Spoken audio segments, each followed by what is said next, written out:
ইল্লাল্লাহু মুহাম্মাদুর রাসূলুল্লাহ। আসসালামু আলাইকুম ওয়া রাহমাতুল্লাহি ওয়া বারাকাতুহু। ইন্নাল হামদালিল্লাহ ওয়াসসালাতু ওয়াসসালামু আলা রাসূলিল্লাহ ওয়া বা'দ। কাছে দূরে দেশ ও প্রবাসে যে যেখান থেকে সংযুক্ত আছেন দেখছেন প্রিয় চ্যানেল RTV, আপনাদের সকলকে আন্তরিক মোবারকবাদ জানিয়ে শুরু করছি সকলের প্রিয় অনুষ্ঠান RTVর নিয়মিত ইসলামী আয়োজন প্রাণ নিবেদিত প্রশ্ন করুন অনুষ্ঠান। আমরা প্রতি পর্বের মতো এ পর্বেও আমাদের সাথে একজন ইসলামিক স্কলারকে আমন্ত্রণ জানিয়েছি কোরআন এবং সুন্নাহর আলোকে আপনাদের প্রশ্নগুলোর জবাব প্রদানের জন্য। চলুন পরিচিত হব। আমাদের সাথে উপস্থিত রয়েছেন প্রখ্যাত মুফাসসির ডক্টর মোহাম্মদ নুরুল্লাহ। আসসালামু আলাইকুম। জি আলাইকুম আসসালাম ওয়া রাহমাতুল্লাহি ওয়া বারাকাতুহু। কেমন আছেন মোহতারাম? আলহামদুলিল্লাহ, ভালো আছি।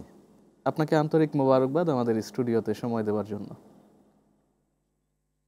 প্রিয় দর্শক, আমরা সম্মানিত অতিথি মহোদয়ের সাথে পরিচিত হয়েছি। চলুন এবারে আপনাদেরকে জানিয়ে দিচ্ছি কোরআন এবং সুন্নাহর আলোকে যদি কোনো প্রশ্ন জানবার থাকে তাহলে স্ক্রিনে দেখানো নাম্বারে সরাসরি কল করে আপনার প্রশ্ন আমাদেরকে জানাতে পারেন এবং সেই সাথে সাথে সরাসরি ফেসবুক লাইভ সম্প্রচারে সংযুক্ত হতে আমরা যে ওয়েবসাইটটি জানিয়ে দিচ্ছি ভিজিট করতে পারেন www.facebook.com/rtv-online এবং সেই সাথে সাথে আমাদের অনুষ্ঠানমালা পরবর্তীতে ইউটিউবে পেতে সাবস্ক্রাইব করুন www.youtube.com/RTV Islamic Show। প্রিয় দর্শক, চলুন এবারে আমরা সরাসরি প্রশ্নোত্তর পর্বে যাব। আমাদের মাঝে অনলাইনে প্রথম যে প্রশ্নটি এসেছে, প্রশ্নটি হলো, আমার স্ত্রী আমাকে তালাক দিয়েছে, এখন আমি এর সাথে একমত নই এবং আমি তালাকের পক্ষে নই, এখন এই তালাক হবে কিনা মুহতারাম? প্রথমত হচ্ছে যে এই ধরনের বিষয়গুলো কিছু আইনগত বিষয় আছে, কিছু শরী বিষয় আছে। এক্ষেত্রে আমি যেহেতু বিষয়টা কিছু আইনগত বিষয় আছে, ওখানে কাবিননামায় কী লেখা ছিল, তাকে অধিকার দেওয়া হয়েছিল না, কতটুকু দেওয়া হয়েছিল কিলো, এর আইনগত কিছু বিষয় আছে। এই জন্য যদি আইনগত তাকে অধিকার দেওয়া থাকে তাহলে এক ধরনের জবাব, আর আইনগত অধিকার দেওয়া না থাকলে সেই অনুযায়ী খোলা তালাক হয়। খোলা তালাক চাইতে পারে, সে তালাক দিতে পারেন, কিন্তু স্বামী দিবেন, সেক্ষেত্রে স্ত্রী তালাক চাইবেন। স্ত্রীও তালাক দিতে পারেন যদি আইনগত তাকে অধিকার দেওয়া থাকে, ক্ষমতা দেওয়া থাকে। এই জন্য আমি এই দর্শককে বা যিনি প্রশ্নকর্তা তাকে অনুরোধ জানাবো এই বিষয়গুলো নিয়ে আমাদের যিনি কাজী আছেন স্থানীয়, তার সাথে যোগাযোগ করা, কারণ আইনি দিকটাও তাকে দেখতে হবে এবং শরীর দিকটাও দেখতে হবে। শুধু এই ধরনের প্রশ্ন হতে পারে, সরাসরি উত্তর দেওয়াটা অনেক সময় এক কথায় বিভ্রান্তি সৃষ্টি করবে। সুতরাং বিভ্রান্তি সৃষ্টি হোক এটা আমি মনে করি এই লাইভে আমাদের দেওয়া ঠিক হবে না। জি মোহতারাম, সেক্ষেত্রে তিনি লিখিত আকারে নিকটস্থ কোনো জামিয়া প্রশ্ন পাঠাতে পারেন, হতে পারে কোনো ফতুয়া বোর্ডকে পাঠাতে পারেন। কিন্তু আমি আবার বলছি, এটা শরীর দিক আছে এবং দেশের আইনির সাথে কিছু বিষয় আছে, কাবিনের সাথে কিছু দেখতে হবে, সব কিছু মিলিয়ে আসলে ফতুয়াটা দিতে হবে। সরাসরি ফতুয়াটা এভাবে দেয়া অনেক সময় বিভ্রান্ত সৃষ্টি করতে পারে, অর্থাৎ তার বাস্তব জীবনের সাথে উত্তরটা সরাসরি ম্যাচিং নাও হতে পারে। রাইট মোহতারাম, চমৎকারভাবে আমরা উত্তরটি জেনেছি। আমাদের কাছে আরও একটি প্রশ্ন এসেছে।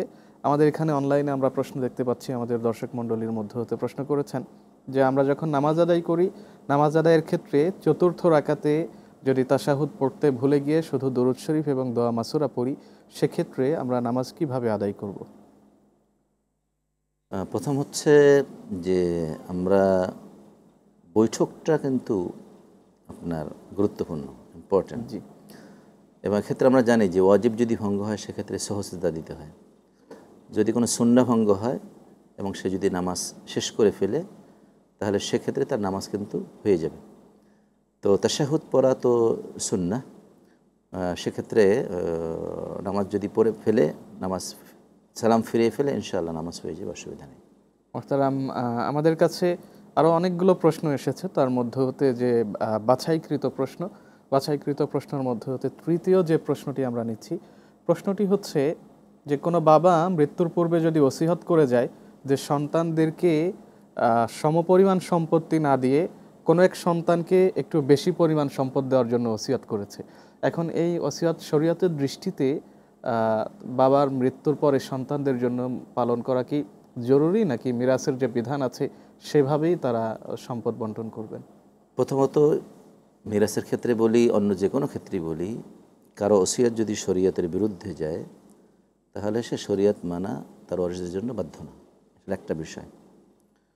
দ্বিতীয়ত হচ্ছে বাবা যদি তার ওয়ারিশ হিসাবে ওসিয়াত করেন অতিরিক্ত সম্পদের জন্য, এইটা শরীয়তের মূল স্পিরিটের সাথে ম্যাচ করে না। তবে অনেক ক্ষেত্রে অনেক ওলামা কেরাম বলেছেন যদি আলোচনা করে ওয়ারিশরা সেটা মেনে নেন এবং সেক্ষেত্রে যদি আমল করেন করতে পারেন, কিন্তু যদি সেইটা ওয়ারিশরা দ্বিমত পোষণ করেন যে তারা এটা এগ্রি না, তারা দিবেন না, সেক্ষেত্রে তাকে কি করতে হবে, এই ওয়ারিশের যে বিধান সেটাই কি পালন করতে হবে, অর্থাৎ শরীয়ী বিধান মেনটেন করতে হবে। maintain করতে হবে। মোহতারাম, আমাদের কাছে একটা ফোন আছে, আমরা ফোন নিব। আসসালামু আলাইকুম রহমতুল্লাহ। আসসালামু আলাইকুম। ওয়ালাইকুম আসসালাম রহমতুল্লাহ। হুজুর, আমার প্রশ্ন হলো, আমি বয়স্ক এবং বেকার মানুষ। আমার কিছু টাকা আমি ব্যাংকে রেখে কিছু টাকা পাচ্ছি, ওই টাকা দিয়ে আমি মনে করেন আমার সংসারের কাজে ব্যয় করতেছি, আমার কোনো উপার্জনক্ষম লোক নাই। এই টাকাটা আমি যে সংসারে খরচ করছি, এটা কি আসলে ধর্মীয় মতে ঠিক না অঠিক? যে সাথেই থাকুন, আমরা জানিয়ে দিচ্ছি ইনশাআল্লাহ তাআলা। মোহতারাম, প্রশ্নটি শুনেছেন নিশ্চয়ই, যে ব্যাংকে টাকা রেখে সেখান থেকে যে অতিরিক্ত অর্থ পাচ্ছেন, এটা দিয়ে তিনি সংসার চালাচ্ছেন। তিনি প্রশ্নের মাধ্যমে আমরা যেটা বুঝতে পেরেছি যে তিনি এক ধরনের বাধ্য, যেহেতু বিকল্প কোনো ইনকাম সোর্স নেই। তো প্রথম কথা হচ্ছে যে বাংলাদেশে দুই ধরনের ব্যাংক আছে আমরা জানি। এক ধরনের ব্যাংক শরিয়া মোতাবেক পরিচালিত, ঘোষণা দিয়ে চালাচ্ছেন। আর এক ধরনের ব্যাংক আছে যারা ঘোষণা দিয়ে সুদ দিচ্ছেন। যেসব ব্যাংক, যেহেতু আমাদের সুযোগ আছে, যেসব ব্যাংক শরিয়া মোতাবেক পরিচালিত হচ্ছে, তাদের শরিয়া বোর্ড আছে এবং তারা মোটামুটি সরকারি বিধিবিধান অনুসরণ করে শরিয়া মোতাবেক ব্যাংক পরিচালনা করছেন, আমাদের চেষ্টা করা উচিত এসব ব্যাংকের সাথেই মূলত লেনদেন করা এবং একই সাথে সেখান থেকে যদি প্রফিট পাওয়া যায়, এই প্রফিটের অংশ তিনি ইচ্ছা করলে নিতে পারবেন এবং ব্যয় করতে পারবেন। যেমন আমার জানা মতো ইসলামিক ব্যাংকের অনেকগুলো ইসলামিক ব্যাংক বাংলাদেশে আছে, বাংলাদেশ সরকার সমর্থিত, অনুমোদিত। এসব ব্যাংকে কিন্তু ব্যবস্থা আছে যে আপনি যদি 10 লক্ষ টাকা রাখেন, ফিক্সড ডিপোজিট হতে পারে 3 মাস, 6 মাস, 5 বছর, 7 বছর মেয়াদি, ওখানে যে প্রফিটটা আসে তারা আনুমানিক একটা প্রফিট ধরে সেটা মাসে মাসে দিচ্ছেন, কিন্তু বছর শেষে সেটা কী হচ্ছে, সমন্বয় হচ্ছে। তো আমি সেক্ষেত্রে বলবো যে এ ধরনের পরিস্থিতিতে শিকার হলে আপনার জন্য ইসলামী ব্যাংকের সাথে লেনদেন করলে আশা করি সেটা সুদ হিসেবে গণ্য হবে না। অর্থাৎ তিনি সুদী ব্যাংক এড়িয়ে ইসলাম সাথে এটা করতে সমর্থিত পারেন। বা শরিয়া মোতাবেক পরিচালিত ব্যাংকে লেনদেন কারণ করতে হচ্ছে পারেন। আল্লাহ তাআলা বলেছেন ফাত্তাকুল্লাহ মাস্তাতাতুম, তুমি সাধ্য অনুযায়ী আল্লাহকে ভয় করো। সেই বিবেচনায় আমি বলবো, এই বিবেচনায় তিনি আল্লাহকে সাধ্য অনুযায়ী ভয় করেছেন। এর বাইরে যদি সুযোগ থাকে, সেটা হলো এই মুদারাবা বা অংশীদারিত্বের ভিত্তিতে বেচা কিনা বা ব্যবসা, যদি বিশ্বস্ত উনি যদি কোনো মানুষ পান যারা ব্যবসা করছেন, সেক্ষেত্রে যদি উনি পুঁজি দেন, তিনি ব্যবসা করেন, তাহলে ওই ব্যক্তির কর্মসংস্থানও হবে, আবার উনিও মাসে মাসে টাকা পাবেন। বছর শেষে গিয়ে লাভ লোকসান হিসাব হবে। এ ধরনের চুক্তিতে আবদ্ধ হয়ে যদি উনি মাসে মাসে টাকা গ্রহণ করেন, তাহলে সেটাও ইনশাআল্লাহ বৈধ। উনি যেহেতু মাজুর, নিজে করতে পারছেন না, শরিয়া এক্ষেত্রে নির্দেশনা দিয়েছেন যাতে টাকা আছে, আরেকজনের শ্রম আছে, দুইজন মিলেও কাজ করা যায়, সুযোগ আছে ইনশাআল্লাহ। আর ব্যাংকে রাখলে সেভাবেই হচ্ছে কাজটা, শুধু ব্যাংকিং সিস্টেমে হচ্ছে, এটা হলো সরাসরি ব্যবসা সিস্টেম, কোনো অসুবিধা নেই ইনশাআল্লাহ। আমরা দর্শকদের উদ্দেশ্যে সঠিক উত্তর পৌঁছে দিতে পেরেছি, আলহামদুলিল্লাহ। আরও একটি জানার বিষয় হলো, আমাদের লিসেনার এবং আমাদের দর্শক মণ্ডলী যারা আছেন, তাদের মধ্যে হতে গুরুত্বপূর্ণ প্রশ্ন হলো, ওমরা করার নিয়তে এহরাম বেঁধেছিলেন, কিন্তু এয়ারপোর্ট পর্যন্ত যাওয়ার পরে অসুস্থ হয়ে ফেরত এসেছেন, এখন তাকে দম দিতে হবে কিনা?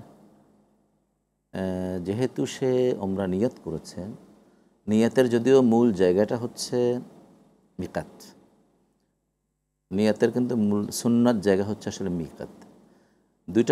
তার দুইটা অবস্থা হতে পারে। একটা হচ্ছে উনি মূলত এহরামের কাপড় পরেছেন, নিয়াত করেননি। আমাদের অনেক ভাইয়েরা বোনেরা কিন্তু ঠিকমতো বুঝেন না এটা। এহরামের কাপড় পরলেই নিয়াত হয় না, কিন্তু ইসলামের শরিয়া অনুযায়ী হজের নিয়াতটা মৌখিক করতে হয়। যেমন আমরা নামাজের নিয়াত বলে কী করতে হয়, মনে মনে বলতে হয়।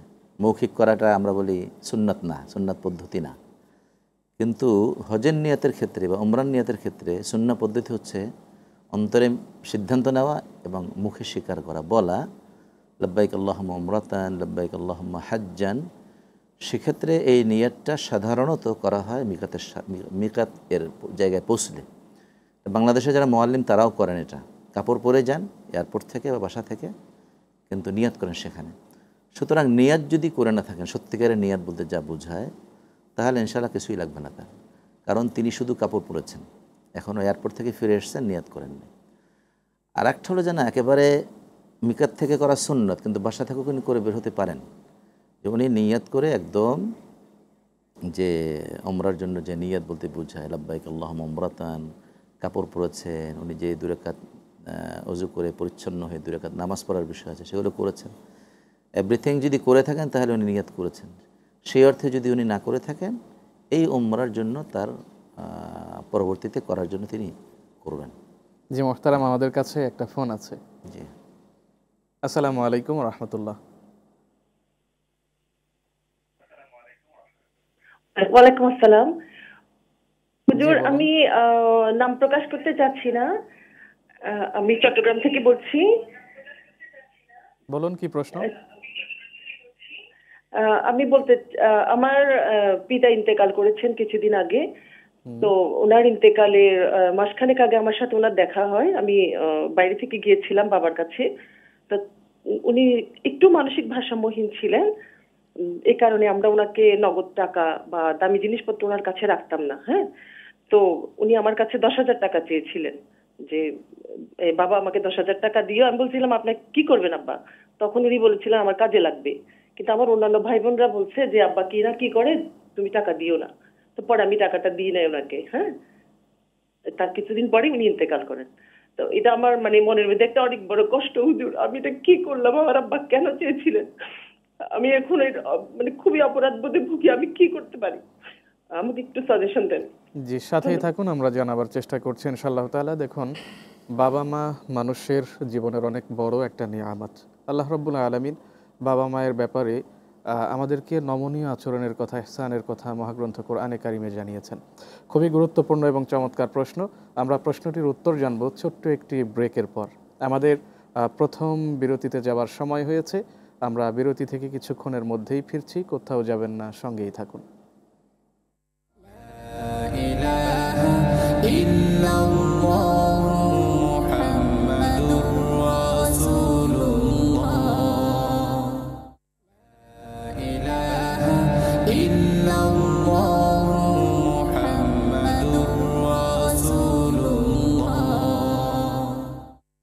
প্রিয় দর্শক, ছোট্ট একটি বিরতির পর আবারও ফিরে এলাম প্রিয় চ্যানেল আর টিভির পর্দায়। আপনারা দেখছেন নিয়মিত ইসলামী আয়োজন প্রাণ নিবেদিত প্রশ্ন করুন অনুষ্ঠান। আমাদের সাথে আজকে উপস্থিত আছেন শায়েখ ডক্টর মোহাম্মদ নুরুল্লাহ সাহেব। আমরা বিরতিতে যাবার পূর্বে ফোনের মাধ্যমে যে প্রশ্নটি পেয়েছিলাম, একজন দিনী বোন প্রশ্ন করেছিলেন যে তার বাবা কিছু অর্থ চেয়েছিলেন, কিন্তু ভারসাম্যহীন হবার কারণে তিনি ভাই বোনের পরামর্শে দিতে রাজি হননি, বাট কিছুদিনের ব্যবধানে তার বাবা ইন্তেকাল করেন। এখন নিজেকে অপরাধী মনে করছেন। এই বিষয়ে তিনি শরঈ দৃষ্টিকোণ থেকে নিজেকে কিভাবে সামাল দিবেন, এ বিষয়ে জানতে চেয়েছিলেন মোহতারাম। জি, প্রথম হচ্ছে যে এটা আমাদের সমাজে একটা কালচার তৈরি হয়েছে অলরেডি। কিছু কিছু লোকজনের ক্ষেত্রে মা বাবা যখন বয়স্ক হয়ে যায়, বৃদ্ধ হয়ে যায়, তখন তাকে কোনো ক্ষমতাই দিতে চাচ্ছেন না, তাকে অধিকারই দিচ্ছেন না। অধিকার বলতে মনে করেন শুধু তার খাওয়া পড়ার ব্যবস্থা করা, তার হাতে টাকা দিলে অন্য কোথাও খরচ করে কিনা, তার নিজস্ব কোনো পছন্দের মানুষকে দেয় কিনা, এই ধরনের টেন্ডেন্সি আমাদের সোসাইটিতে শুধুই বোনের ক্ষেত্রে না, অনেক ক্ষেত্রেই কিন্তু আছে। এই জন্য আমি মনে করি যে উচিত হচ্ছে, প্রত্যেক মানুষ কিন্তু স্বাধীন। তিনি যখন সম্পদ অর্জন করেছেন, কামাই করেছেন, সন্তানকে আজকে দিয়ে দিয়েছেন অথবা শেষ বয়সে আছেন, তখন তো তিনি নিজের মতো খরচ করেছেন। এখন হয়তো সে সন্তানের টাকার উপরে নির্ভরশীল, কিন্তু তিনি একজন ব্যক্তি স্বাধীন হিসেবে তার কিছু স্বাধীনতা থাকা উচিত। যেমন তিনি কোথাও কোনো দান করতে পারেন, কোথাও তার পছন্দের ব্যক্তিকে দিতে পারেন। এটা প্রত্যেকটা মানুষের স্বাধীন স্বভাব এটা। সেই জায়গা থেকে আমি মনে করি প্রত্যেক সন্তানের দায়িত্ব হচ্ছে এটুকু দেওয়ার চেষ্টা করা, এবং কিছু অর্থ দেওয়া উচিত, তাকে জিজ্ঞাসাই করা উচিত না কোথায় খরচ করবেন, কারণ তাতে তিনি সন্তুষ্ট থাকেন, খুশি থাকেন। আর ইসলামী শরিয়া যেহেতু সবসময় মা বাবার প্রতি ইহসানের কথা বলেছে, আর ইহসানের মধ্যে এটা একটা পার্ট, তাকে খুশি রাখা, তাকে স্বাধীনতা দেওয়া, অর্থাৎ তাকে আশ্বস্ত করার দিকটাই তো ইহসানের একটা অংশ, সদাচরণের অংশ। সেই অর্থে এটা করা দরকার সবারই। বোন যেটা করেছেন, উনি এখন ফিল করছেন যে কাজটা আসলে ঠিক হয় নাই, ইন্তেকাল করেছেন। এখন করণীয় কী? করণীয় হচ্ছে, খুব সহজ কথা হচ্ছে, তার জন্য দোয়া করা, এটা বড় কাজ হবে। দ্বিতীয় হচ্ছে তিনি যে অনুশোচনাটা নিয়ে এসছেন, এই অনুশোচনাটাকে তাকে অনেক দূর এগিয়ে নেবে বলে আমি বিশ্বাস করি। তৃতীয় হচ্ছে মা বাবার পক্ষে তিনি এ ধরনের কিছু দান খয়রাত যদি দিয়ে দেন, সেটা আমি মনে করি তার জন্য অনেক কাজে আসবে। আশা করি দুনিয়ার জীবনে হয়তো যেটুকু দেন নেই, হয়তো আল্লাহ তাআলা এই উসিলায় তাকে আখিরাতে যেহেতু খুশি করবেন এই দানের মাধ্যমে, তার বাবা অলরেডি খুশি হবেন বলে আমি মনে করছি। মোহতারাম, আমাদের কাছে আরও একটা ফোন আছে। আসসালামু আলাইকুম ওয়া রাহমাতুল্লাহ। আসসালামু আলাইকুম। ওয়ালাইকুম আসসালাম, বলুন কি প্রশ্ন? ওই বেতিল নামাজের পরে তাহাজ্জুদ নামাজ পড়া যাবে কিনা? জি, সাথেই থাকুন, আমরা জানাবার চেষ্টা করছি।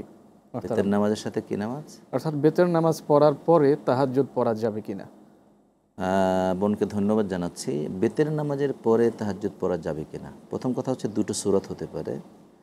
একটা হচ্ছে ঈশার নামাজ পড়েছেন রাত 12টার পরে, তখন যদি বেতের নামাজ আগে পড়ে ফেলেন তারপরে তাহাজ্জুদ পড়া যাবে কিনা, সেক্ষেত্রে কথা হচ্ছে যাবে, অসুবিধা নেই। তবে ভালো হচ্ছে তাহাজ্জুদ নামাজ বেতের নামাজের আগে পড়া, এটাই সুন্নাহ, এটাই রাসূলের কালচার ছিল।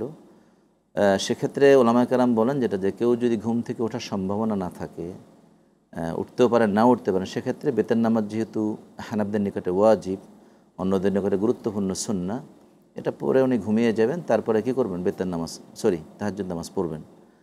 আর যার সম্ভাবনা থাকে যে না, সম্ভাবনা যথেষ্ট প্রবল তিনি উঠবেন, তার জন্য বেতের নামাজ পরে পড়াই সুন্নাহ, এটাই সুন্নাহ পদ্ধতি।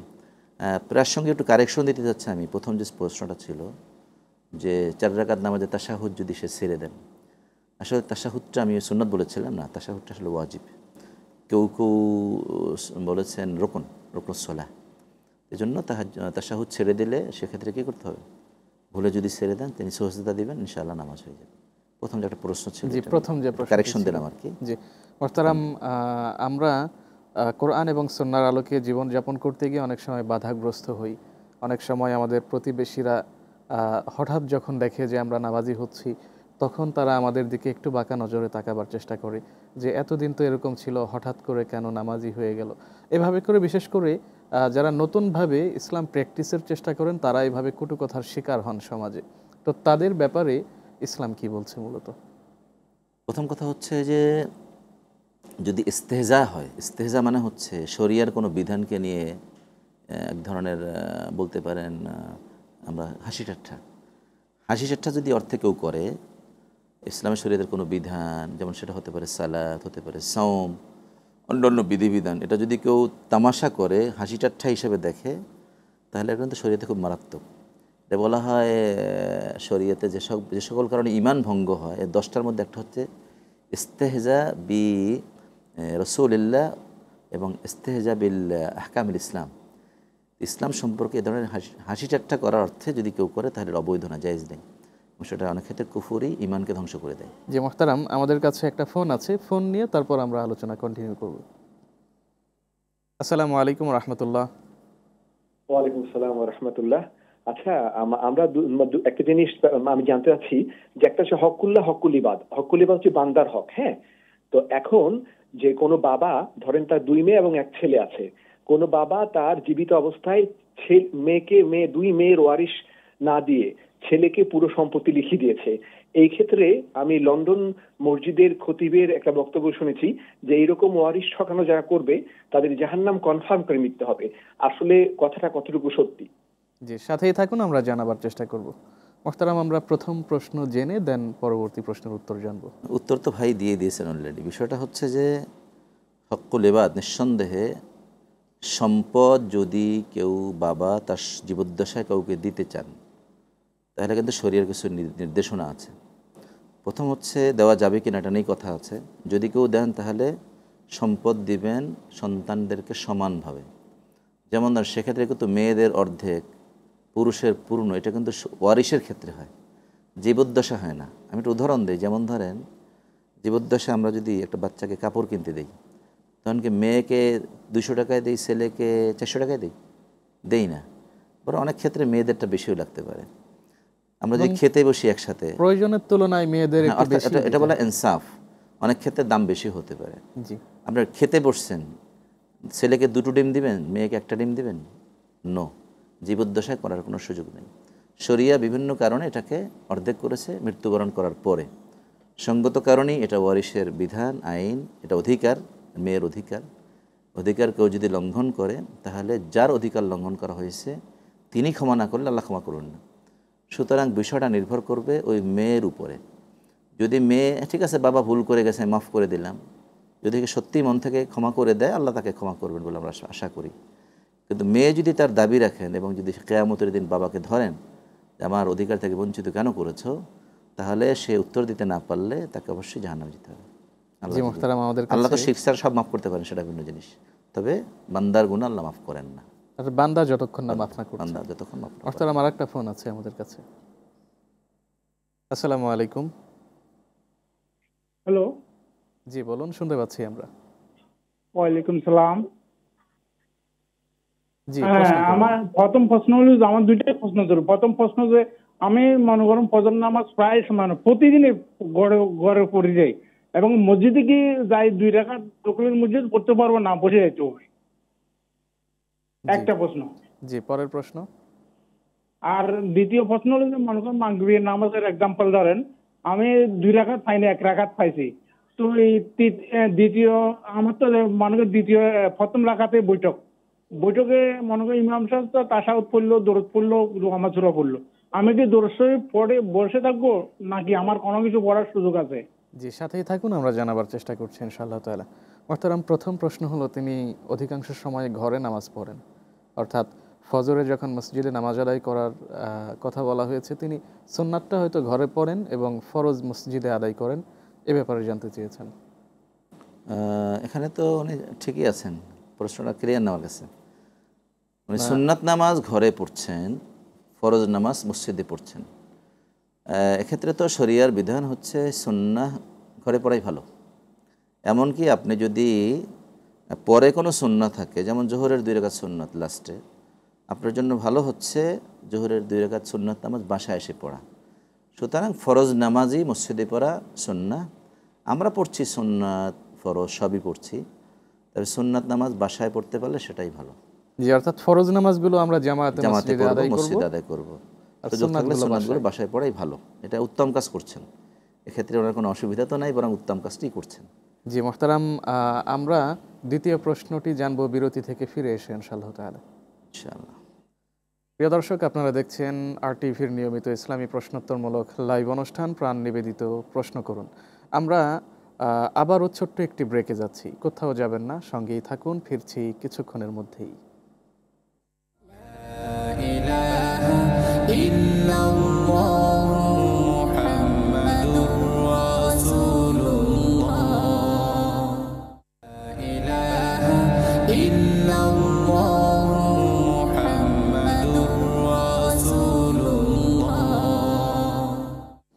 প্রিয় দর্শক, ছোট্ট একটি ব্রেকের পর আবারও ফিরে এলাম প্রিয় চ্যানেল RTVর পর্দায়। আপনারা দেখছেন নিয়মিত ইসলামী প্রশ্নোত্তরমূলক লাইভ অনুষ্ঠান প্রাণ নিবেদিত প্রশ্ন করুন।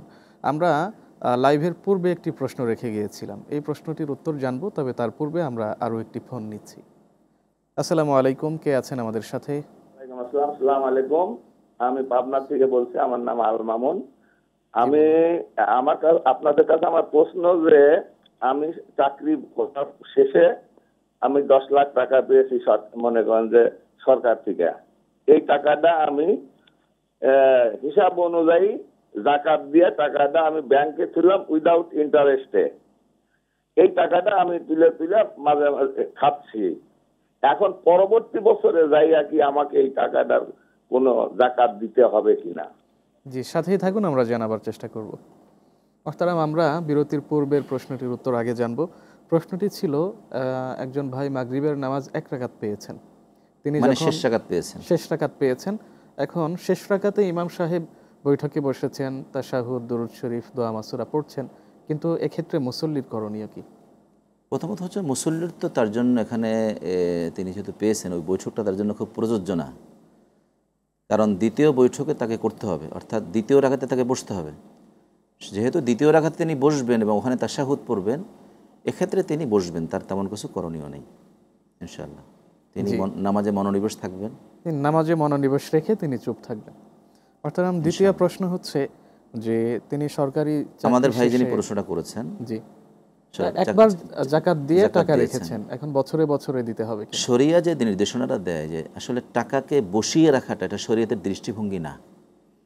শরিয়ার কথা হচ্ছে টাকা তুমি বিনিয়োগ করো, তুমি কাজে লাগাও, এতে আপনার মানুষের কি বলে আত্মসংস্থান বাড়বে, দারিদ্র্য বিমোচন হবে। শরিয়ার টাকা কাজে খাটালে অনেক কাজে লাগে। এই জন্য শরিয়তের মূল স্পিরিট কিন্তু টাকা জাকাত দেওয়া না, মূল স্পিরিট হচ্ছে টাকা কাজে লাগানো। যত লাগাবে তত জাকাত আসবে, সেটা কাজে লাগবে। সে কারণে জাকাত পরিমাণ মানে নেশাব পরিমাণ অর্থ যতদিন ওনার কাছে থাকবে, 1 বছর যদি এটা থাকে তাহলে তাকে জাকাত দিতে হবে। যেমন উদাহরণস্বরূপ বলছি, 10 লক্ষ টাকা ওনার কাছে ছিল, এই বছর উনি সেখান থেকে জাকাত দিয়েছেন 2.5% হিসেবে 2,500 টাকার কত হয় 25,000 টাকা দিয়েছেন। এখান থেকে খেয়ে খেয়ে এই বছর পরের বছর দেখা গেল 8 লাখ টাকা ছিল। ওই 8 লাখ টাকা 1 বছর যদি তার কাছ থেকে থাকে তাহলে ওর আবার জাকাত দিতে হবে। প্রশ্ন আসতে পারে যে তাহলে আমার টাকা তো নষ্ট হয়ে যাচ্ছে। না, শরিয়ত বলে যে না, টাকা নষ্ট করবেন, আপনি কাজে লাগাবেন, বিনিয়োগ করবেন। সেক্ষেত্রে আমি উত্তরে বলেছিলাম যে একজন ভাইকে যে আপনি বিনিয়োগ করবেন কোথায়, নিজে করতে না পারলে বিশ্বস্ত লোকের মাধ্যমে করাবেন, অথবা ব্যাংকের মাধ্যমে, ব্যাংকেও যদি জমা রাখেন নট ইন্টারেস্ট উনি বলেছেন, বোঝা গেল সুদী ব্যাংকে রেখেছেন। আমি মনে করছি ভাইকে যেটা ইসলামী ব্যাংকে রাখেন, তাহলে ওটা দিয়ে ব্যবসা হবে, দেশের লাভ হবে, ব্যাংকের লাভ হবে, আপনার লাভ হবে, এবং আপনিও জাকাত দিতে পারবেন। সুতরাং এটা বসিয়ে বসিয়ে রেখে নন ইন্টারেস্টে জাকাত মুক্ত থাকার মনে করার কোনো সুযোগ নেই। আচ্ছা, জাকাত দিতেই হবে নির্ধারিত সময়। মোহতারাম, আরেকটা ফোন আছে আমাদের কাছে। আসসালামু আলাইকুম ওয়া রাহমাতুল্লাহ। ওয়ালাইকুম আসসালাম। জি, প্রশ্ন করুন। ওয়ালাইকুম আসসালাম। হুজুর, আমরা যখন 4 রাকাত বা 3 রাকাত নামাজ জামাতে পড়ি, সেক্ষেত্রে আমার 2 রাকাত পরে যে তাশাহুদ পড়তে হয়, সেক্ষেত্রে আমি যদি মানে 2 রাকাত তাশাহুদ পড়ার পরে যদি দুরূদ কিছুক্ষণ পড়ে ফেলি, সেক্ষেত্রে আমাদের তো করা লাগে, কি বলে সহসিজদা দেওয়া লাগে, একা পড়লে পারে।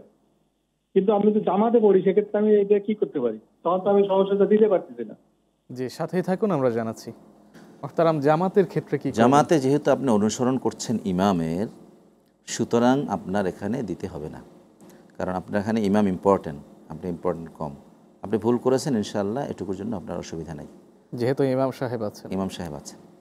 যে মোহতারাম, অনেক ক্ষেত্রে দেখা যায় যে যেহেতু ইমাম সাহেব নামাজ পড়াচ্ছেন, পিছনে যারা মুসল্লিরা আছেন তারা যদি কোনো সময় পড়ার ক্ষেত্রে কিছু কম বেশি করেন, সেক্ষেত্রে তো যদি ফরজ লঙ্ঘন না হয় মুক্তাদির নামাজ হয়ে যায় বলেই আমরা জানি। কিন্তু কোথাও অনেক সময় কোনো ইমাম সাহেব যদি দাবি করে বসেন যে আপনারা ভুল করলে দায়ভার আপনাদের নামাজ হবে না, এরকম যদি কেউ বক্তব্য দিয়ে থাকেন, তাহলে সেই বক্তব্য শরীয়র দৃষ্টিতে সঠিক কিনা? না, আমার মনে হচ্ছে এই ভুলের জন্য অসুবিধা নেই খুব বেশি। কারণ হচ্ছে এটা এমন এমন পর্যায়ে ছোটোখাটো ভুল হয়, মূলত ইমামের সাথে মানুষ ফরজগুলো আদায় করে ফেলে। হয়তো সেখানে যেমন কওলের ক্ষেত্রে, কথার ক্ষেত্রে অনেক সময় অ্যাডভান্স কিছু করে ফেলে। এই প্রশ্নটা আমি নিজেও একবার করেছিলাম। যেমন ধরেন, ইমামের অনুসরণ করা কি ফরজ, তাই না? ইমামের অনুসরণ না করে কেউ যদি ইমামের আগে সেজদা দেয়, নামাজ হবে? হবে না, এটা সবাই একমত। কিন্তু ফাতিহার নাম, সূরা ফাতিহা যখন পড়ে, ইমামও আসতে পড়ে, তার পিছনে মুক্তাদিও যখন আসতে পড়ে, তখন তো মুক্তাদি জানে না ইমাম সাহেব আগে পড়েছে না পড়ে পেরেছে। তো এইসব কওলের ক্ষেত্রে খুব বেশি অনুসরণ করা দরকার না, ইনশাআল্লাহ। এই জন্য যে যারা এই ফতোয়াটা দেন, আমি জানি না এটা কোত্থেকে দিচ্ছেন, কারণ হচ্ছে আমি তো অনুসারী তার, আর কওলের ক্ষেত্রে কিছু ব্যতিক্রম হতে পারে, এতে অসুবিধা নেই, ইনশাআল্লাহ। জি মোহতারাম, আরও একটি প্রশ্ন আমরা ইন্টারনেটের মাধ্যমে দেখতে পাচ্ছি যে কোনো একজন আত্মীয় তাকে 2 লক্ষ টাকা দিয়েছে বাইক কিনবার জন্য, মোটর বাইক বা মোটরসাইকেল যেটাই বলি। এই টাকাটা দিয়েছে হাদিয়া হিসাবে। তো এই টাকাটা মোটরসাইকেল না কিনে যদি নিজের কাছে জমিয়ে রেখে দেওয়া হয়, 1 বছর বা কিছু সময় পার হয়ে যাওয়ার পরে যেহেতু হাদিয়া পেয়েছে, এই টাকার উপরে জাকাত দিতে হবে কিনা? প্রথমত হচ্ছে টাকাটা যখন তাকে মালিক বানিয়ে দেওয়া হয়েছে, তিনি হচ্ছেন এই টাকার মালিক। সেটা হাদিয়া একটা বৈধ সোর্স, সেটা হাদিয়া হতে পারে, সেটা অন্য সোর্স থেকে হতে পারে, যে কোনো সোর্স থেকে হোক না কেন, টাকাটার মালিক হচ্ছে তিনি। যেমন আমরা অনেক সময় ওয়াইফকে কী করি, গিফট দিই, স্বর্ণ গিফট দিই, তখন সে মালিক হয়ে যায়। যখন মালিক হয়ে যায় তখন তার মালিকানার ভিত্তিতে জাকাত দিতে হবে। সুতরাং টাকা যদি হাদিয়া হোক আর অন্য কোনোভাবে ইনকাম হোক, টাকার যেহেতু সে মালিক, তার জাকাত দিতে হবে, যদি সে নেশাব পরিমাণ মালিক হয়, এবং শর্ত হচ্ছে 1 বছর পূর্ণ হতে হবে, স্থায়ী হতে হবে। 1 বছর পূর্ণ না হলে আবার জাকাত দিতে হবে না। জি মোহতারাম, আমরা অনলাইনের মাধ্যমে আরও কিছু বেশ প্রশ্ন পেয়েছি। সেখানে দেখতে পাচ্ছি যে একজন ভাই প্রশ্ন করেছেন, তার নানা তাকে কোনো জমি, তার মাকে কোনো জমি দিতে চাননি। তো সেক্ষেত্রে তার যেহেতু নানা দিতে চায়নি, ভাইয়েরা পরবর্তীতে তাদের বোনকে জমি সমপরিমাণ কিছু অর্থ দিয়ে দিতে চায়, তো এক্ষেত্রে ইনসাফ হবে কিনা? হ্যাঁ, যদি যদি ইনসাফ মানে হচ্ছে কি রেদা, আল্লাহর রেদা সবই হতে পারে। অনেক সময় পরিবারে অনেকের অবদান থাকে, বিশেষ অবদান থাকে, বিশেষ সহায়তা থাকে। তো এইসব ক্ষেত্রে যদি পরিবারের সবাই মিলে তাকে কোনো গিফট দেন, সবাই মিলে ভাই বোন মিলে তাকে স্পেশাল কোনো অনার করেন, সহযোগিতা করেন, এটা তো শরীয়তে নিষেধ করার কোনো কারণ নেই, ইনশাআল্লাহ অসুবিধা নেই। শুধু ওয়ারিশকে ঠকানোটা নিষিদ্ধ, কিন্তু এ ধরনের গিফট, এ ধরনের আলোচনা।